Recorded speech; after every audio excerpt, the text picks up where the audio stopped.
बिस्मिल्लाहिर्रहमानिर्रहीम। अस्सलाम वालेकुम डियर स्टूडेंट्स। आज की वीडियो आप सबके लिए बहुत ज़्यादा बेनिफिशियल होने वाली है। जैसे कि आप टॉपिक देख रहे हैं, summary of the poem time. तो समरी के हवाले से मैंने पहले भी एक वीडियो अपलोड की हुई है जिसमें समरी लर्निंग टिप्स हैं। आप उसको भी जाके वॉच कर सकते हैं। मजीद मैं आपको समरी के हवाले से ये बताती चलूँ कि समरी का जो कंटेंट है आपका वो दूसरे स्टूडेंट से थोड़ा सा डिफरेंट होना चाहिए। यानी क्लास में सारे स्टूडेंट्स जो हैं वो एक ही तरह की समरी याद कर रहे होते हैं। एक वो कोई भी की बुक या जो टीचर ने उनको गाइड कर दिया उस तरह। तो अगर आप अपनी समरी को जो आपने एग्जाम में राइट करनी है उसको थोड़ा सा डिफरेंट बनाएंगे दूसरे स्टूडेंट से, तो आपको उसके मार्क्स जो है एग्जामिनर पर बहुत अच्छा इंप्रेशन पड़ता है, उसके मार्क्स बहुत अच्छे मिल जाते हैं। और दूसरा ये कि समरी में ऑथेंटिक राइटर्स की, पोइट्स की, क्रिटिक्स की कोटेशन को ऐड करना ज़रूरी है। वो भी एक बहुत अच्छा इंप्रेशन देते हैं। तो आई होप आपको इस समरी को देखने के बाद, पढ़ने के बाद आपको इंशाल्लाह बहुत अच्छे मार्क्स मिलेंगे। तो आपने वीडियो को एंड तक देखना है। तो आए इसकी रीडिंग स्टार्ट करते हैं। In in this short but powerful poem Shelley personifies time as an ocean, vast and dangerous, filled with sufferings and human losses. तो हमने पहली कोटेशन इसमें ऐड की है William Michael Rossetti, 19th century biographer and critic. वो क्या कहते हैं इस पोएम टाइम के बारे में? वो कहते हैं Shelley treats time not as an abstract concept. Shelley ने टाइम को एक एब्स्ट्रैक्ट कंसेप्ट कंसेप्ट के तौर पर ट्रीट नहीं किया। यानी उन्होंने टाइम को जो है लिविंग बनाया है। ये नहीं कि टाइम जो है वो कोई ऐसी चीज नहीं वो शो कर रहे कि वो उसको हम देख नहीं सकते या छू नहीं सकते, but as living breathing entity of terror, a cosmic sea that is simultaneously a cradle and a grave।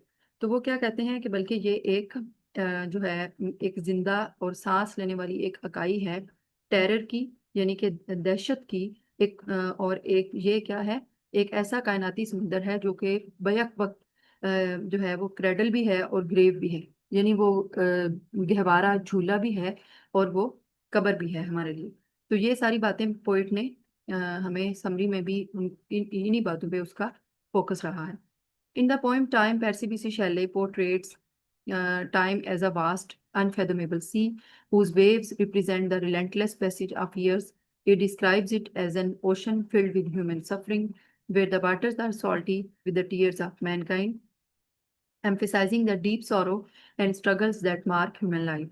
Time is shown as both destructive and unstoppable. Next देखें, नेक्स्ट भी एक कोटेशन आपको मिल रही है। As William Shakespeare famously mirrored Shelley's exact oceanic imagery in his sonnet.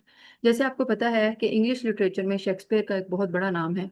तो जब आप इस तरह के क्रिटिक की, पोइट की कोटेशन जो है वो आप ऐड करते हैं तो इससे भी बहुत अच्छा इम्पैक्ट पड़ता है।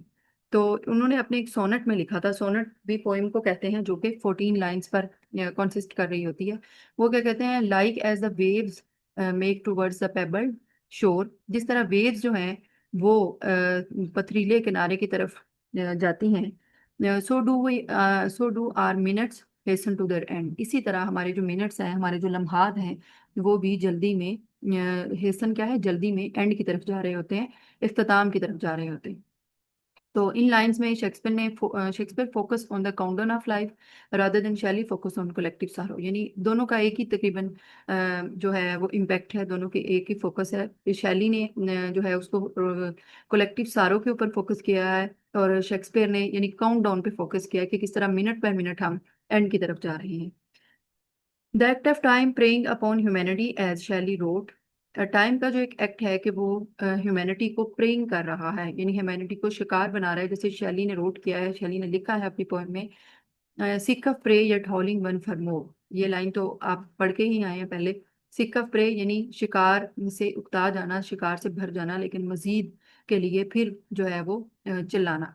तो उसको इस फर्दर री इसको मजीद जो है वो जामिद बनाया है, मजीद इसको वैलिड बनाया है by Andrew Marvell Marvell in to his coy mistress. उनकी एक पोइम है जिसका नाम है टू हिज कोय मिस्ट्रेस।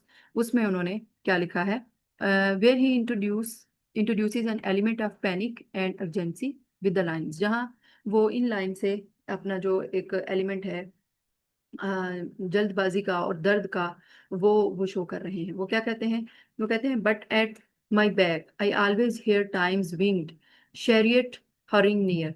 लेकिन मैं अपनी बैक पर हमेशा जो है टाइम को अपने पैरों के साथ, शैरियट होता है यानी कोई छिकड़ा टाइप जो चीज, जो कि उस पहले जमाने में जो सवारियां होती थी वो जिस तरह जिसे आजकल उनको हम रेड़ा वगैरह बोल सकते हैं, तो इस तरह का जो सवारी है वो मेरे करीब पीछे से जो है वो आ रही है। यानी वो कहते हैं मैं हमेशा वक्त को इस तरह देखता हूँ जैसे वो परम के साथ मेरे पीछे हमेशा आ रहा है।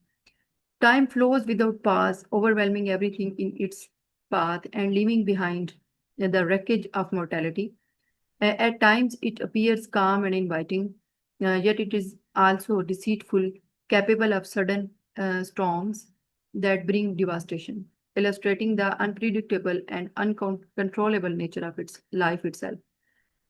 Humans, though drawn to it, cannot tame it or navigate it safely, highlighting our vulnerability and the limits of our power against its might.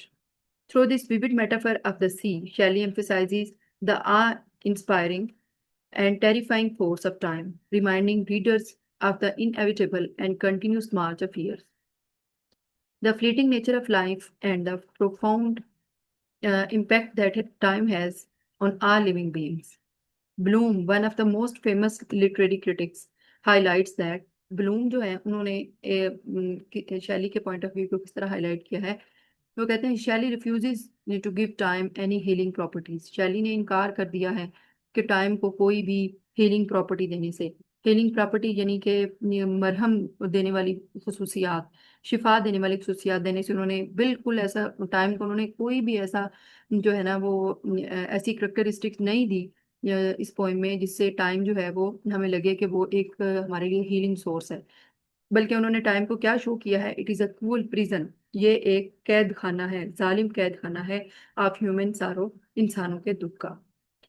Okay students, ये समरी है, आप इसको रीड करें, इसको अपने पास लिख कर रखें और पेपर के एंड तक जो है पेपर की तैयारी तक आप इसको बार बार रिवाइज करते रहें और इंशाल्लाह आई होप आपके बहुत अच्छे मार्क्स इसमें से आ जाएंगे। ओके, अल्लाह हाफिज।